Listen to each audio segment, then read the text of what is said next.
আসসালামু আলাইকুম ভিউয়ার্স, সবাই কেমন আছেন? আশা করি ভালো আছেন। আমিও ভালো আছি আল্লাহর রহমতে।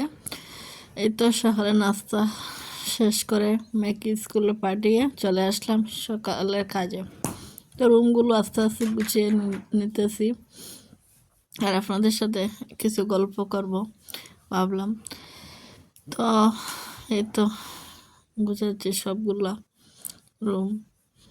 মেয়ে স্কুলে চলে গেছে, একাই আমি এখন বাসাতে আছি। তো ভিউয়ার্স, আসলে কি বলবো, আমাদের মেয়েদের জীবনটা আসলে অনেক কষ্টের। আমাদের মেয়েদের উচিত জীবনে নিজের পায়ে আসলে দাঁড়ানো। একটা সময় দেখবেন কেউ পাশে থাকবে না, শুধু তখন কাজে আসবে টাকাটা জীবনের সবচেয়ে মূল্যবান। এর চেয়ে মূল্যবান মনে হয় আমার জীবনে পৃথিবীতে আর কিছু নয়। টাকা না থাকলে মা বাবা চিনে না মেয়েকে, ছেলে চিনে না বাবাকে, স্বামী চিনে না বউকে। মানে টাকাই যেন জীবনের সবচেয়ে বড় মূল্যবান হয়ে দাঁড়াইছে। তাই মেয়েদেরকে সবাইকে উচিত নিজের পায়ে দাঁড়ানো, অন্তত কিছু ছোট্টখাটো হইলো কিছু একটা করা। মেয়েরা আসলে আমরা অনেকে ভাবি আমার তো স্বামীর অনেক টাকা আছে, আমি কেন কি করব, এটা করব ওইটা করব। আসলে এটা ভাবা ঠিক না। নিজেদের পায়ে দাঁড়ানো আমাদের অত্যন্ত উচিত। যারা লেখাপড়া আছেন তারা ভালো করে লেখাপড়া করেন, যাতে ভালো একটা জব করেন। জব ছাড়া আসলেই এখন দুনিয়াতে স্বামীর গড়ে টিকে থাকাটা খুবই কষ্টের।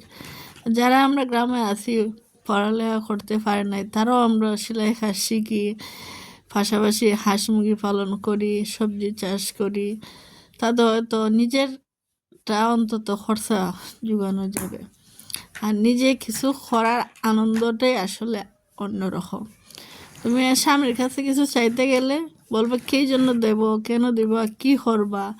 তুমি ওর মা বাবাকে ইচ্ছা হলে দিতে পারবে না 5 টাকা, কারণ তোমার নিজের ইনকাম নাই। নিজের ইনকাম তাহাটা আসলে অনেক দরকার।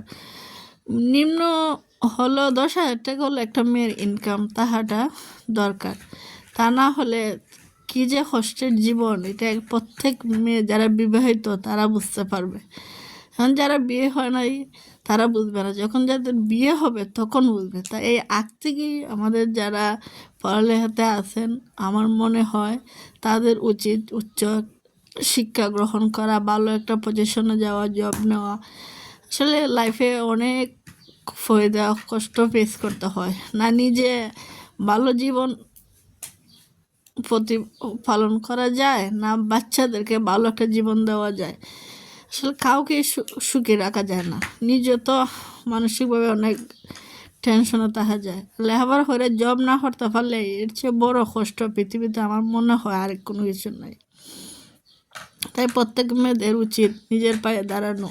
পড়ালেখা করো, সেলাই শিখো, হাঁস মুরগি পালন করো, যাই করো, সব কিছুই আসলে কোনো কাজ ছোটো করা উচিত না। আমরা অনেকে মনে করি এটা করবো, অমুকে বলবো এটা আসলে তোমার ঘরে যে খাবার না থাকে বোন, কেউ তোমাকে খেতে দিতে আসবে না। তোমার নিজের খাবারটা নিজে জোগাড় করতে হবে। তুমি 2 দিন পাশ থেকে দেখো, কেউ তোমার জিজ্ঞেস করবে না।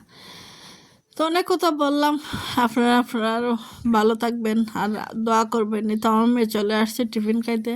আসসালামু আলাইকুম, সবাই দোয়া করবেন আমার মেয়ের জন্য, মেয়েটা যেন